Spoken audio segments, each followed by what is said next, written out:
예, 묵도하심으로 금요일 날 새벽 예배를 시작하겠습니다.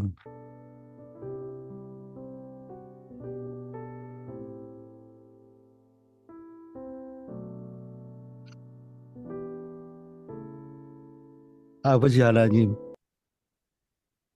또 한 주간도 우리를 지켜주심을 감사드립니다. 언제나 감사에 깨어있는 자들이 되게 하옵시고, 모든 문제 속에서 나 자신의 삶을 돌아보고 하나님께 영광을 돌리는 삶을 점검하고 살아가게 하옵소서. 예수 그리스도 이름으로 기도드립니다. 아멘. 하나님의 말씀 출애굽기 2장 배경인데 1절입니다. 레위 가족 중 한 사람이 가서 레위 여자에게 장가 들어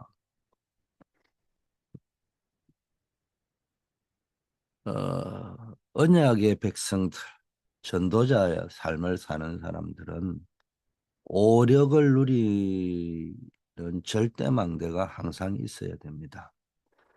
그 오력을 누리는 절대망대가 항상 있어야 된다는 말은 우리는 한계가 있잖아요. 그래서 계속해서 이 오력 하나님 주시는 하늘로부터는 힘을 공급받는 망대가 세워져 있어야 된다. 영적 망대, 기도의 망대, 은혜 받는 망대. 이 모든 삶을 하나님께 영광을 돌릴 수. 물론 우리가 그런 중심으로 살아가지만 뭐 얼마나 하나님께 영광을 돌리겠습니까? 그러나 그런 자세와 의식을 하나님 코람데오 앞에 하나님 앞에서 말씀 앞에서 살아가는 사람과 아무 의식도 없이 그냥 살아가는 사람하고는 다르다는 거예요. 자, 학생들은 오력을 누리면서 공부하는 것이 영적 서밋입니다. 그리고 사업하고 직장 생활하는 사람도 오력을 누리면서 직장 생활하고 사업을 하는 거예요. 그 오력을 누리는 중에 만나는 어려움들이 세상 살아가는 어려움이 있어요. 그런데 또 문제도 있을 수 있어요. 근데 내가 이 오력을 누리는 중에 만나는 그런 어려움들은 뭐 사람이니까 뭐 어려움은 똑같이 어렵지 않겠어요. 그러나 거기에서 굉장한 기회를 찾을 수 있다는 거. 아니 뭐 이 모신들 홍해 앞에서 두렵지 않고 뒤에는 적들이 쳐들어오지 그러면 답답하고 막막하고 그렇지 않겠어요. 똑같은 어려움, 홍해라는 어려움은 똑같은 겁니다. 그런데 그것을 대하는 자세가 다르다는 거예요. 하나님을 바라보는 자와 그냥 현실을 보는 자. 그래서 이 사람들이 뭔 일이 생기면은 그냥 나도 모르게 그게 감정이입이 너무 깊게 들어가는 거예요. 사람은 정서적인 존재고 감정이 이입되는 존재입니다. 저는 이성이 중요하지만 인간이라는 존재에 흔히들 이야기하잖아요. 뭐 아인슈타인이 뭐 지능에 뭐 5%를 썼다. 보통 사람이 3%를 쓴다. 뭐 어떤 사람은 보통 사람이 IQ에 5%를 쓰는데 아인슈타인 같은 사람은 뭐 10%를 썼다. 뭐 이런 이야기를 하는데 또 어떤 목사님은 하나님 주신 IQ를 100%를 써버리면 되는데 그러면 IQ 100% 써버리면 죽어버려요. 그냥 정신 돌아버린 사람 된다니까요. 10이라는 게 있을 적에 야구는 3%대만 꾸준하게 3할 때 30%대만 계속 치고 있어도 굉장히 리딩 히트, 야구를 잘하는 사람이라고 하잖아요. IQ는 5%를 썼다. 굉장히 잘하는 거예요. 그럼 95%를 뭐 하라고 있습니까? 95%는요, 이게 감정이 아니고, 정서하고 감정이 다른데, 이 정서를 가지고 이 올바른 판단과 분별과 이게 계산이 돌아가도록 만드는 역할을 하고 있는 것이 정서입니다. 컴퓨터에도 여러분이 보면은 우리가 말하는 컴퓨터 뭐가 좋냐, 뭐 하드웨어가 좋다. CPU가 좋다. CPU가 좋다는 말은 연산을 하는 속도와 능력이 뛰어나다는 거예요. 왜 새로운 컴퓨터는 CPU라고 하는 그게 굉장히 핵심이 잘 돌아가는 거예요. 인간으로 치면은 IQ입니다. 근데 그 CPU도 중요하지만 실상은 컴퓨터가 사용하다 보면 버벅거리고 늦게 작동되고 이런 거는 똑같은 CPU잖아요. 새거 샀을 때나 지금이나 CPU가 똑같은데 연산 속도 IQ는 똑같은데 컴퓨터가 왜 늦게 작동을 합니까? 그 램이라고 하는 인간으로 보면 정서의 영역을 담당하는 것들이 너무 많은 데이터가 입력이 되고 막 이상한 여러 가지 접속을 해보고 이러다 보니까네 뭡니까 복잡하다 보니까네 버벅거리는 거예요. 그러면 CPU가 아무리 좋은 컴퓨터도 그 램의 한계가 오면은 버벅거리게 돼 있습니다. 제가 지금 무슨 이야기하냐?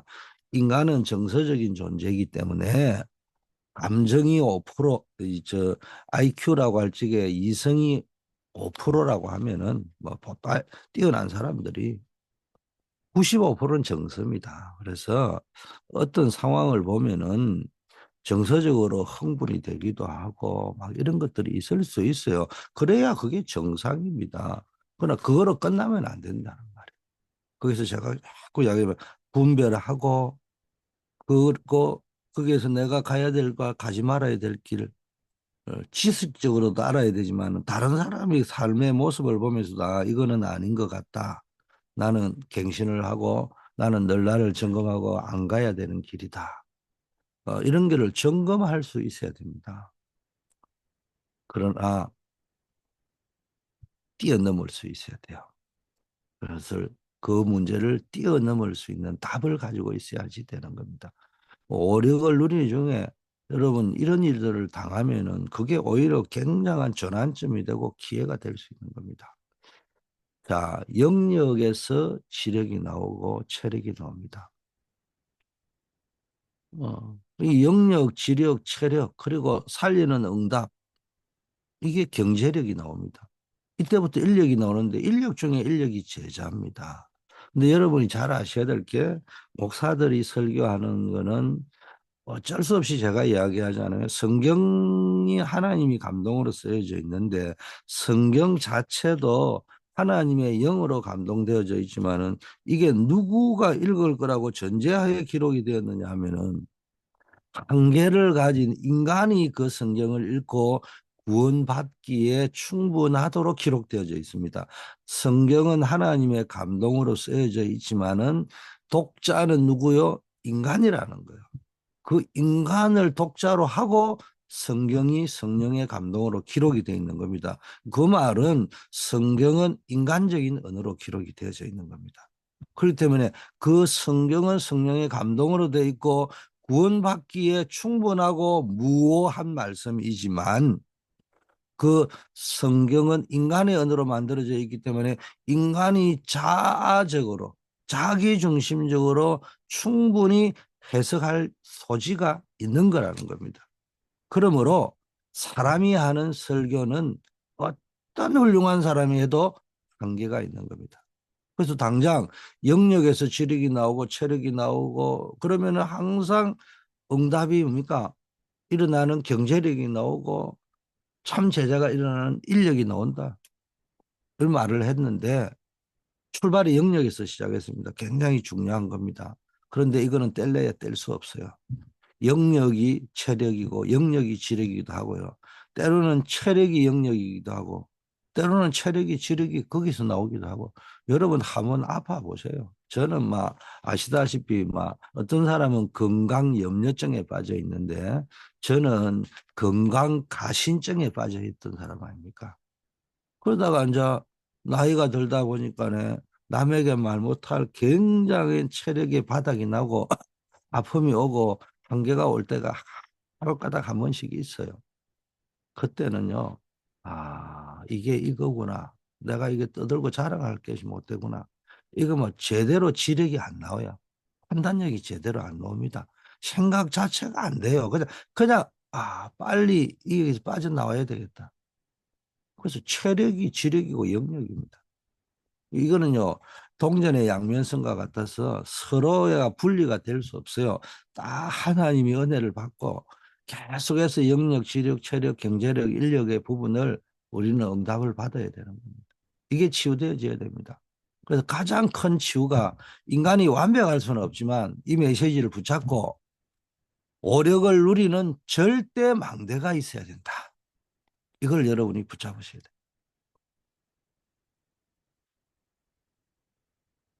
이 오력을 누리는 절대 망대.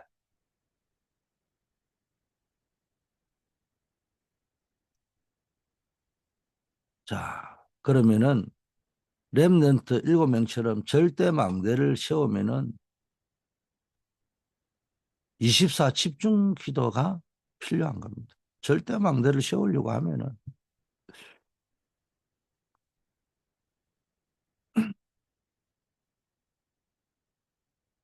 집중을 하려고 하면 그 키가 뭐냐? 호흡입니다. 그래서 영을 살리는 것은 기도이고 뇌를 살리는 것은 호흡이라는 거예요. 요셉은 어릴 때 24 기도 속에서 절대 망대를 세웠습니다. 이제 이런 영적 상태가 되어져 있으니까 노예가 되었는데 절대 계획을 볼 수 있습니다. 뭐 요셉은 사람 아닙니까? 뭐 어디 뭐 AI입니까? AI겠어요? 글쎄 내가 AI가 안 됐으니까 잘 모르겠지만은 AI 역시 처음부터 만들어지자마자 우리가 이 세팅 AI가 뭐예요? 옛날에는 기계를 딱 만들면 사람이 딱 만든 그대로 뭔가를 작업을 하는 게 기계잖아요. AI라는 말은 뭡니까? 처음에 인간이 만들었는데 이 AI라는 거는 인간처럼 학습 능력이 있고 감정이 있고 계산할 수 있는 능력이 있기 때문에 스스로 자꾸 그거를 학습을 해가지고 축적을 시켜가지고 업그레이드를 시켜간다고 하는 것이 AI잖아요. 그러면 AI도 뭘 하는 거예요? 위기를 느낀다는 이야기입니다. 논리적으로 보면. AI도 인간이 아닌 AI도 위기 속에서 학습 능력을 자꾸 몇 번을 반복을 하다가 이제는 그 문제를 뚫어내는 것을 찾아낸다는 이야기 아니겠어요? 그러니까 모든 인간은 문제는 똑같은 거요. 어떤 어려움과 문제 앞에서는 모든 사람은 똑같은 희노애락, 애오욕을 가지고 있다는 거예요. 그렇지만 24 기도의 절대망대가 세워져 있는 사람은 어려움과 문제와 노예가 되었을 때 절대 계획을 볼 수 있는 겁니다. 애굽으로 팔려갔을 때 보디발의 집에서 하나님의 절대 계획을 보니까 그게 뭐가 보입니까? 하나님의 절대 언약 말씀이 기억이 나고 말씀이 생각이 나고 말씀이 깨달아지고 말씀이 믿어지고 이게 되어진 겁니다. 감옥에 잡혀갔단 말이에요. 여러분 이게 애국으로 팔려갔다는 말이 생각을 해보세요. 여러분이 미국 이민 와가지고 영주권 하나 없어가 받기 전에도 힘들었다. 근데 이게 이스라엘 민족이 애국으로 그것도 팔려갔다 그것도 여행 간 것도 아니고 여행 비자를 받아가지고 이때 이 보디발의 집에서 하나님의 절대 언약 말씀을 붙잡은 겁니다. 다 감옥에 잡혀갔을 때는 절대 여정을 봤잖아. 이게 뭐 비자 없이 애굽에 시민권을 얻고 영주권을 얻는 방법이 애굽에 팔려간 거고요. 감옥에 잡혀갔는데 그게 절대 여정이 돼가지고 결국은 요셉이 왕궁으로 가는 길이었댔다. 드디어 절대 목표를 이루게 되었습니다. 왕 앞에 서게 된 거죠.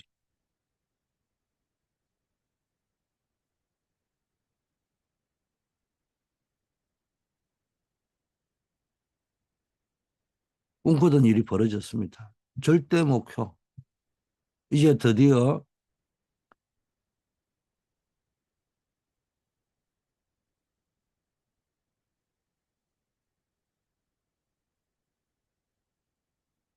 세계복음화를 총리가 되는데 이루게 되어지잖아요.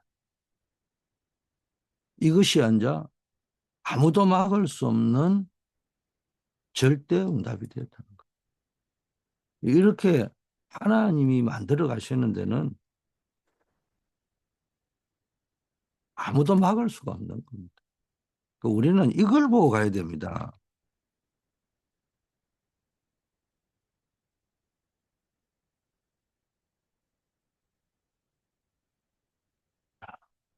그렇다면 이제 우리가 좀 봐야 될 게 있습니다. 애굽의 절대망대, 영적 서밋의 힘을 가지고 있으면, 이 요셉과 같이 영적 서밋의 힘을 가지고 있으면요, 모든 것이 망대가 되었습니다.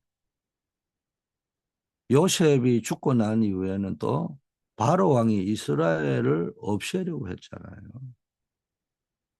전부 다 이스라엘 백성이, 그 요셉이 살아있을 때는 이스라엘 백성이 뭐 다 하나님이 있는 것을 체험했는데, 요셉이 죽고 나니까 애굽의 요셉의 일을 알지 못하는 왕이 세워졌다. 왕이 세워졌는데 왕조가 바뀐 겁니다. 왕조가 바뀌었다는 건 한국으로 치면은 통일신라 시대에서 고려 시대로 바뀌었고, 고려 시대에서 이시조선 시대로 바뀌었듯이 왕조 자체가 바뀌어 버렸단 말이야.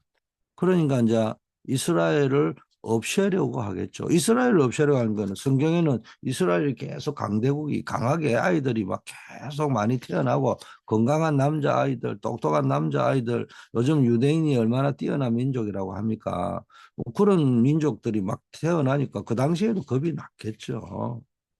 더구나 이제 또 그 정치적 왕은 영적인 세계를 모르니까, 왕조가 바뀌었으니까 전임 왕조에서 총리의 위치에 있었던 그런 요셉의 가문을, 유대인의 가문을 그냥 놔두려고 하겠습니까? 뭐 둘 중에 하나 아니겠어요. 내 편으로 만들려고 하던, 왜냐하면은 자기네들이 뒤집은 왕조를 돕는 캐비넷들이니까. 아니면은 죽이려고 하거나, 둘 중에 하나 아니겠어요. 그러니까 이스라엘을 이제 말살하려는 정책을 선택한 거예요, 그 왕은. 뭐 이런 시대에 전부 노예 상태로 빠져 있는데, 그 영적 서밋의 힘을 누렸던, 요셉이 누렸던 그 힘을 누렸던 요게벳, 답을 내고 이 비밀을 모세에게 전달했던 겁니다. 왜 애굽에 살게 되었냐? 애굽에 살게 된 이유가 뭐겠어요? 뭐 결과론적으로는 애굽의 종처럼 쓰이게 되었지만은, 하나님은 처음부터 아브라함에게 영적 서밋의 힘으로 세계복음하는 사명을 주었어요. 그러니까 하나님의 계획은 처음부터 세계복음하는 거예요. 세계를 복음으로 살리는 거예요. 근데 이 사명을 놓쳤기 때문에 237, 5천 종족에 있는 애굽에 요셉을 보내신 거예요. 하나님은 지금도 똑같아요. 세계복음화를 위해서 모든 이 우주의 시계라는 시간표를 돌리고 계신단 말이에요. 이 요게벳이 이 사명을 모세에게 전달합니다. 언약을 전달하고 사명을 전달하고. 근데 왜 하나님은 그 모세를 어릴 때 들으면 꾸준하게 들었다가 모세가 가장 힘 있을 때 불러야 되는데 80세에 불렀을까요? 모세는 애굽 왕궁에서 40년 동안 세상에 끌려가지 않도록 학문을 공부했고, 미디안에서 40년간 오력을 키웠습니다. 그래서 우리가 세상에 어, 그 하버드를 가야 된다, 뭐 공부를 해야 된다, 이거는 뭐 하는 거야? 1등, 2등 이게 의미가 없어요. 세상에 끌려가지 않아야 되는데, 여러분 뭐 하버드를 놓고 어디를 놓고 모든 사람들이 사실상 아닌 척 하면서도 세상에 끌려가잖아요.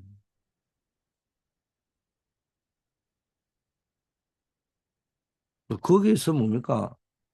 우리는 공부하는 이유가 세상을 리드하지, 세상을 끌고 가지, 세상에 끌려가지 않도록 하기 위해서 학문을 공부하는 거예요. 그래서 미디안 광야의 어려움에서 40년을 또 보내면서 오력을 키웠습니다. 80세 때 광야에서 40년간 사명을 감당하도록 하나님이 역사하셨습니다. 그 나이가 중요한 게 아니에요. 자, 출애굽의 기죠. 이렇게 이제 드디어 모세가 80살에 언약과 사명을 정확하게 깨닫고 나니까 출애굽의 기적이 일어났습니다. 하나님이 애굽에 내리신 10가지 재앙을 보세요. 이스라엘에 열 가지 똑같이 애굽에 재앙이 내렸는데 애굽 땅에는 재앙이지만은 고센 땅에는 기적이자 축복이잖아요. 이스라엘에게는 기적이자 축복이요. 정확하게 하면은 양의 피를 바른 거기에는 기적이자 축복이죠. 그럼 정확하게 애굽에 내렸는데 모든 애굽 사람에게 내렸는데 피 바른데 하필이면 애굽 사람 가운데도 유대인들이 좀 불쌍하다고 여겼는지 하필이면 그날 떡 갖다 주려고 유대인 집에 피 바른 집에 들어 있었다. 그러면 패스 오버 되는 거예요. 근데 유대인인데도 피를 안 발랐다. 아니면 하필이면 나쁜 일이든 좋은 일이든 애굽 사람의 피 바르지 않는 집에 가가지고 앉아 있었다. 그러면은 죽는 거예요. 그 중요한 기준은 양의 피를 바르는 그 집, 그 사람, 그 날. 드디어 이스라엘 백성은 해방되었습니다. 언제 십자가. 그 복음의 본질, 교회의 이 신앙생활의 본질이 십자가라는 거예요. 그 신앙생활의 능력이 절대 망대인데 그게 예배의 망대, 기도의 망대라는 거예요. 우리가 신앙생활하는 사명이 뭐냐? 그게 전도, 선교, 세계복음화. 여러분 이거를 놓치면 안 돼요. 세 가지를 놓치면 안 돼요. 신앙의 본질, 십자가. 신앙의 능력, 예배의 망대, 기도의 망대. 예배의 망대를 저는 보통 공예배를 이야기하고 기도라고 할 적에는 개인 예배를 이야기하는 거예요. 뭐 결국은 예배입니다. 여기서 하나님의 은혜가 공급되고 하나님의 능력이 공급되고 하나님의 영광이 나타나는 거예요. 모세의 얼굴이 하나님과 같았다 했잖아요. 이렇게 되어지는 일이 벌어지는 겁니다. 그러면서 드디어 전 세계에 하나님의 영광을 드러내고 그런 전도 선교 이게 우리의 목표요 사명인 겁니다. 자, 늘 기도하셔야 됩니다. 오늘의 언약, 오늘의 응답, 오늘의 증거. 이게 드디어 나에게 주시는 언약, 나를 통해서 나에게 주시는 응답, 또 내가 붙잡은 전도 선교의 증거, 이거 하나님 분명히 주십니다. 근데 제가 늘 이야기하잖아요. 이 땅에 복음은 영원한 겁니다. 복음은 영원한 거예요. 근데 이 땅에 이제 나타내신 바 되었다. 이제 나타내신 바가 그게 교회입니다. 교회. 세세무궁토록 영원히 있을 거. 그게 복음이요 교회입니다. 말 그대로 승리적 교회, 영광의 교회, 영원한 천상의 교회. 교회는 복음과 함께 영원한 것은 교회입니다. 세상에 영원한 것은 딱 두 가지입니다. 복음, 교회. 전도 선교도 영원하지 않습니다. 전도 선교도 천국 가면 끝납니다. 주님이 재림하시면 그걸 끝나는 겁니다. 모든 민족에게 복음이 전거되고 난 이후에 끝이 오리라. 근데 복음과 교회는 영원한 겁니다. 그래서 여러분 교회의 비밀을 놓친다. 교회의 축복을 놓친다 안 됩니다. 그래서 여러분 개인 예배를 통해서 오늘의 언약, 오늘의 응답, 오늘의 증거, 나의 언약, 나의 응답, 나의 증거를 찾아내셔야 되지만 신앙생활은 교회와 더불어 하기 때문에 교회를 향한 하나님의 언약을 꼭 찾아요. 내가 섬기는 교회, 워싱턴 초대교회를 향한 하나님의 절대 언약이 뭐냐? 그 언약이 내 언약이 되어져야 됩니다. 물론 내 개인을 무시하라는 말은 아닙니다. 그러나 교회를 향한 하나님의 언약을 놓쳐버리면 절대로 안 돼요. 두 번째, 오늘의 응답. 교회와 함께하는 신앙생활의 여정. 언약의 여정이자 신앙생활의 여정을 가야 되는 겁니다. 이걸 놓쳐버리면 안 됩니다. 교회와 함께하는 신앙생활의 여정이 뭡니까? 그게 뭡니까? 예배요, 기도요. 그러면서 교회를 통한 나의 사명, 전도자의 여정, 사명의 여정, 작품 남기는 여정. 이거 걸어가야 되는 겁니다. 이거를 이제 교회 안에서 찾아보시라니까. 교회 강단 메시지를 들으면서 교회의 주보나 행사를 보고 진행되고 있는 일들을 보면서 응답을 찾아내고 교회 강단을 통해서 언약을 찾아내고 또 교회가 쭉 이제 뭐 중남미에 집중을 하고 있다든지 또 뭐 단임 목사도 완전하지 못하잖아요. 그럼 불완전한 우리지만은 작은 자가 천을 이룬다. 아니 1,000명이 강합니까? 어? 작은 자가 뭘 합니까? 작은 자가 천을 이루고 숫자가 얼마 없는데도 1,000명을 능가하는 일을 하나님이 하실 수 있고요. 약한 자가 강국을 이룰 것이다. 우리는 약한 자 아니겠어요. 그러나 그 교회를 통한 전도의 흐름이 어떻게 흘러가고 있는가. 그걸 보면서 남의 뜻 크게 보고 자꾸 남의 교회 보지 말고 우리 교회 전도 선교에 내 나름대로 어떻게 참여하고 동참하고 헌신할 것인가를 찾아내면서 거기에서 나의 증거를 찾아내시는 여러분 되기를 축복합니다. 하나님 아버지 감사합니다.